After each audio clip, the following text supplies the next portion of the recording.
Hello मेरे प्यारे बच्चों, क्या हाल चाल। बढ़िया साहब। तो कैसे हो मेरे बब्बर शेर और शेरनियों। उम्मीद है आप सभी अच्छे होंगे और आपकी तैयारी भी एकदम जबरदस्त तरीके से चल रही होगी। प्यारे बच्चों, आज के इस वीडियो में हम फिजिक्स में चैप्टर नंबर 4 गतिमान आवेश तथा चुंबकत्व के एक बेहद लाजवाब टॉपिक का निपटारा बेहद सिंपल तरीके से करने वाले हैं। तो आज हम जिस टॉपिक को देखेंगे भैया, बोर्ड एग्जाम में ये बहुत ही ज़्यादा पूछा जाता है। अगर यकीन ना हो तो इसे आप प्रीवियस ईयर के पेपर में देख लीजिएगा। हम बात कर रहे हैं भैया बायो सेवर्ट के नियम को। प्यारे बच्चों, इस टॉपिक के बारे में बात किया जाए तो ये वेरी वेरी इंपॉर्टेंट टॉपिक है और जब भी आता है भैया ये 5 नंबर का टॉपिक बनता है या फिर कभी कभार कुछ केसेस में ये 3 नंबर में पूछता है, नहीं तो अधिकांशतः ये भैया 5 नंबर का टॉपिक पूछा जाता है। बायो सेवर्ट का नियम, इसके अनुप्रयोग भी पूछता है। तो टॉपिक काफ़ी इंटरेस्टिंग है लेकिन बहुत ज़्यादा डिफिकल्ट नहीं है ना। बहुत सारे बच्चे बोलते हैं सर हमको डिफिकल्ट लगता है फिजिक्स। अरे काहे का भाई, कोई ऐसा खूंखार जानवर थोड़ी ना है खा जाएगा भाई। कोई भी चीज़ हमें तब तक कठिन लगती है बच्चों जब तक कि हम प्रयास ना करें, मेहनत ना करें। अगर आप इसको थोड़ा अच्छे से समझ लेते हो ना तो यही टॉपिक आपको मक्खन लगेगा। और वैसे भी अगर हम हैं तो भैया रटने की ज़रूरत है नहीं, क्योंकि रटाना हमारी फितरत में नहीं है। प्यारे बच्चों, चलिए देख लेते हैं कि जो बायो सेवर्ट का नियम है वो क्या बोलता है। देखिए, बायो और सेवर्ट दो वैज्ञानिक हैं। अगर हम बात कर लें तो भैया यहाँ पे बायो और सेवर्ट ये एक ही नहीं, दो अलग अलग वैज्ञानिक हैं और इन्होंने किसी धारावाही चालक तार में धारा प्रवाहित किया, इसी तार में धारा प्रवाहित किया और ये भाई प्रयोग के आधार पर यह पता किया कि तार के चारों ओर एक चुंबकीय क्षेत्र उत्पन्न हो जाता है और उस चुंबकीय क्षेत्र से संबंधित इन्होंने एक क्या दे दिया भैया, एक सूत्र दे दिया। बाकी ओस्टर्ड का प्रयोग वगैरह भी है, वो उन्होंने पहले ही एक्सपेरिमेंट किया था, लेकिन इन्होंने इतना किया कि जो तार होता है जब धारा प्रवाहित करेंगे तो तार के चारों ओर जो चुंबकीय क्षेत्र उत्पन्न होता है बबुआ, उसका क्या सूत्र होता है। इन्होंने एक मैथमेटिकल फार्मूला दे दिया जिसके मदद से आप चुंबकीय क्षेत्र का मान निकाल सकते हैं। तो इतना इन्होंने किया बायो और सेवर्ट वैज्ञानिक ने। ठीक है, कहीं कहीं बायोट सावर्थ लिखा होता है, ठीक है, बायो एंड सावर्थ लिखा होता है, तो याद रखना भैया चाहे जो पूछे।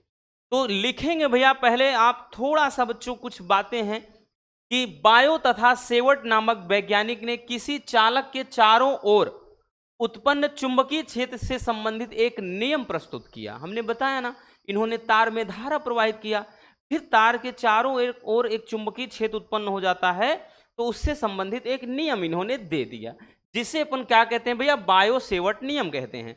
और इन्होंने चुंबकीय क्षेत्र का एक सूत्र क्या है, स्थापित किया। फिर इन्होंने कहा भैया प्रयोगों के आधार पर, हमने बताया ना कि प्रयोगों के आधार पर इन्होंने यह बताया कि जब किसी चालक में बोले तो तार में धारा आई प्रवाहित करते हैं तो उस तार के छोटे से हिस्से डेल्टा एल या डीएल लिख सकते हैं के द्वारा किसी बिंदु पी पर जो उत्पन्न चुंबकीय क्षेत्र डेल्टा बी होता है वो निम्न बातों पर निर्भर करता है। तो चलिए समझते हैं अच्छे से। भैया इन्होंने ये बताया कि जैसे कोई धारावाही चालक है, इन्होंने ये बताया कि जैसे कोई धारावाही चालक है भैया, तो इन्होंने बताया यही कि कोई धारावाही चालक है और इसमें धारा आई प्रवाहित करते हैं। क्या करते हैं भैया, धारा आई प्रवाहित करने पर इसके बताया कि एक अल्पांश लंबाई, तो भैया इसका एक छोटा हिस्सा यानी यहां से यहां ले लेते हैं अल्पांश लंबाई, क्या चीज, डेल्टा एल।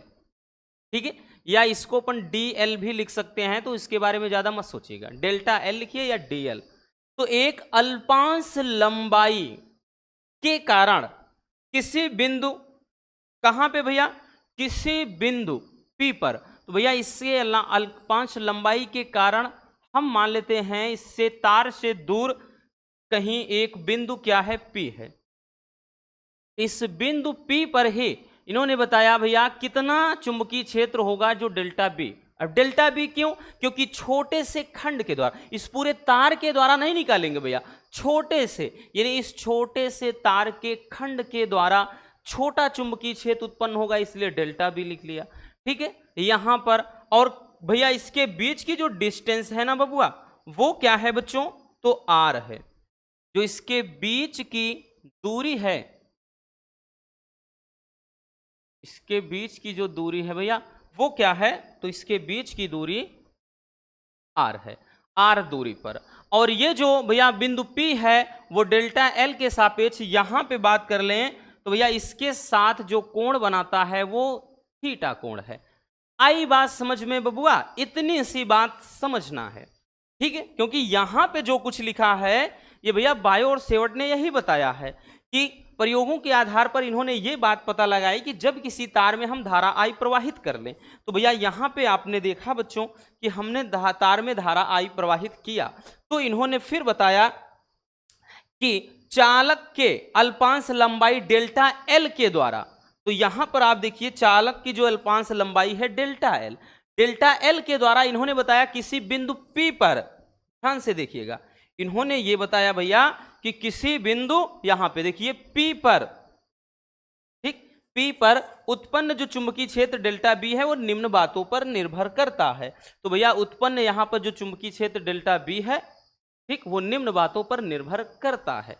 अब किन किन बातों पर यह निर्भर करेगा, चलिए शुरू करते हैं।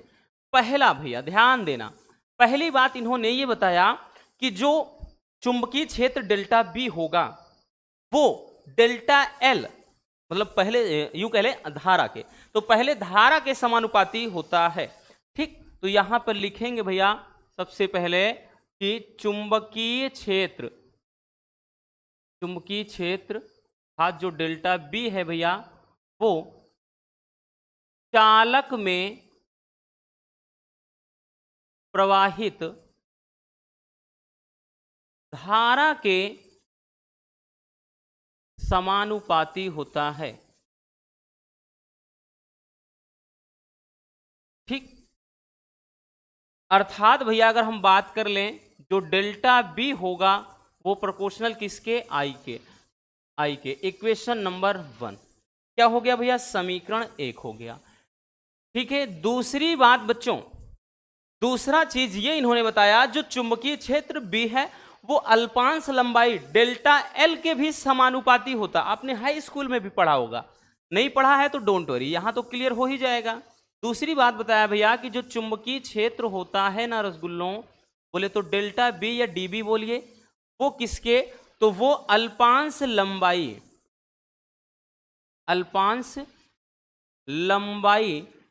साथ डेल्टा एल, ठीक है, अल्पांश लंबाई डेल्टा एल के समानुपाती होता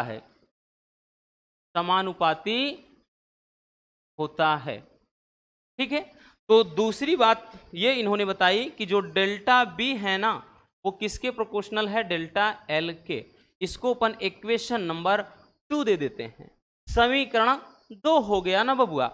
उसके बाद भैया आ जाते हैं तीसरी बात, क्या बताई इन्होंने, तीसरी बात इन्होंने ये बताई कि भैया यहां पे चुंबकीय क्षेत्र जो है, चुंबकीय क्षेत्र हाथ डेल्टा जो बी है भैया, क्या कहते हैं, इसके बीच ध्यान देना डेल्टा एल तथा पी के बीच बने कोण, तो लिखेंगे डेल्टा एल या ऐसे लिखेंगे कि अल्पांश लंबाई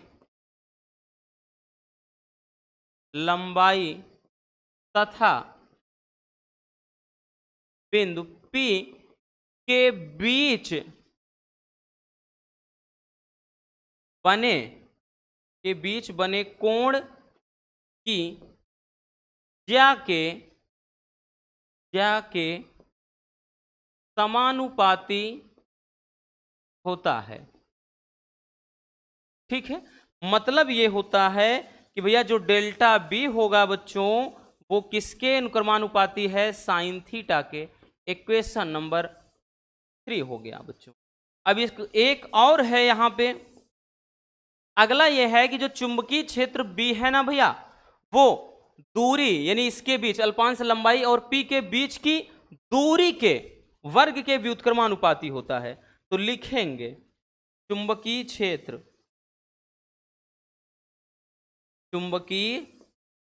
क्षेत्र बोले तो डेल्टा बी या डी बी हमने बताया लिख सकते हैं, लिखेंगे अल्पांश लंबाई तथा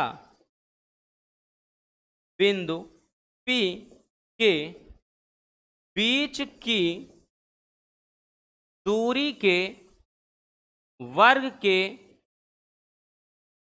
व्युत्क्रमानुपाती, व्युत्क्रमानुपाती दिख दिया, हाँ दिख रहा है, होता है, व्युत्क्रमानुपाती होता है। अर्थात भैया जो डेल्टा बी होगा ना बच्चों, जो डेल्टा बी होगा वो किसके प्रोपोर्शनल है भैया, 1/r² के। क्योंकि बच्चों ये क्या हो गया समीकरण 4, क्योंकि यहाँ पे कह रहा है कि P के बीच ये जो दूरी है के वर्ग के व्युत्क्रमानुपाती होता है, तो भैया ये समीकरण 4 हो गया। आपके सामने बच्चों 4 समीकरण बन रहे हैं, ठीक है, क्योंकि इन्होंने जो एक्सपेरिमेंट करके डेल्टा बी का मान निकाला, इन्होंने बताया जो डेल्टा बी है पहला धारा के समानुपाती होगा, दूसरा बताया जो डेल्टा बी है डेल्टा एल के समानुपाती है ना, मतलब जितनी लंबाई ज्यादा उतना ज्यादा चुंबकीय क्षेत्र, जितनी कम उतना कम चुंबकीय क्षेत्र, ठीक। फिर उसके बाद बताया जो डेल्टा बी है वो साइन थीटा अर्थात कोज्या के समानुपाती होता है, और चौथी बात जो डेल्टा बी है वो दूरी के वर्ग के व्युत्क्रमानुपाती होता है। ये 4 बातें इन्होंने बताई। अगर अपन चारों समीकरण को मिला देते हैं, ठीक है ना, तो लिखेंगे भैया चारों समीकरण को मिलाने पर, लिखेंगे चारों समीकरण को मिलाने पर,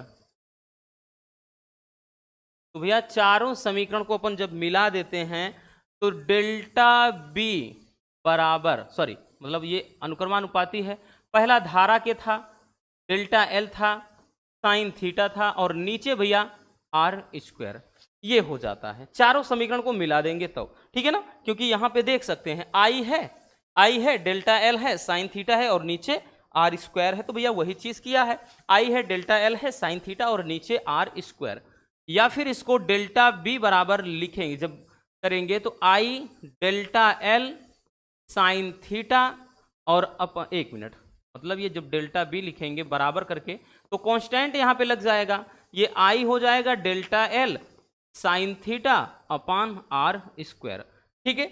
जहां पे भैया, जहां ये ध्यान देना के क्या है, नियतांक होता है, के नियतांक अगर बात कर लें इसका मान कितना होता है तो μ0/4π, इसके स्थान पे इतना रख सकते हैं, ठीक है। तो यहां पे भैया ध्यान से समझिएगा, इसको अपन लिखेंगे क्या बच्चों, तो ये हो जाएगा डेल्टा बी बराबर, इसके स्थान पे बताया नियतांक जो है μ0/4π, ये हो जाएगा आई, क्या हो जाएगा I delta L sine theta upon r², ठीक है भैया, यही हो जाएगा। और यही क्या है, बायो सेवर्ट का नियम हो जाता है, ठीक है भैया, यही बच्चों बायो सेवर्ट का, एक मिनट, यही जो है ना वो बायो सेवर्ट का नियम हो जाता है। बायो सेवर्ट के नियम पर आधारित जो फार्मूला है डेल्टा बी बराबर, या फिर भैया ध्यान देना इसको ऐसे भी लिखा जा सकता है बच्चों, ऐसे डी बी बराबर I D L sine theta और अपान r², तो कंफ्यूज ना होना बबुआ, बुक्स वगैरह में बहुत सारे बुक्स ऐसे हैं, क्वेश्चन बैंक है जिसमें डी बी लिखा रहेगा, चाहे आप डेल्टा बी लिखिए या फिर ऐसे इसको डी बी लिखिए, तो भैया है एक ही चीज बबुआ, याद रखना, इसके चक्कर में कंफ्यूज मत हो जाना, ठीक है। चलिए अब इसके बाद भैया थोड़ा समझ लेते हैं इसका मान भी, का जो मान होता है यहाँ पे कि μ0/4π, इसका जो मान होता है ना वो होता है 10⁻⁻7 न्यूटन प्रति एम्पियर स्क्वायर, याद रखना ये क्या होता है, इसका वैल्यू हो जाता है μ0/4π का मान। जैसे न्यूमेरिकल वगैरह लगाना है तो भैया ये इतना मान आपको याद रखना होगा, ठीक है। या फिर इसको ऐसे भी कर सकते हैं कि अगर जैसे μ0 अकेले का मान पूछ ले भैया, तब ये कितना हो जाएगा 4π × 10⁻⁷ न्यूटन प्रति एम्पियर स्क्वायर, तो याद रखना, ठीक। अगर μ0 अकेले का कहीं कहीं पूछता है तो ये होता है, बाकी μ0/4π 10⁻⁷। ठीक, तो ये हो जाता है आपके बायो सेवर्ट का नियम। चलिए स्क्रीनशॉट कर लीजिए भैया, पहले इतना है इसको कर लीजिए, हो गया ना। आगे चलते हैं, ये भैया हो गया आपका, इसको भी कर लीजिए, हो गया बच्चों। फिर चलते हैं ये, ठीक,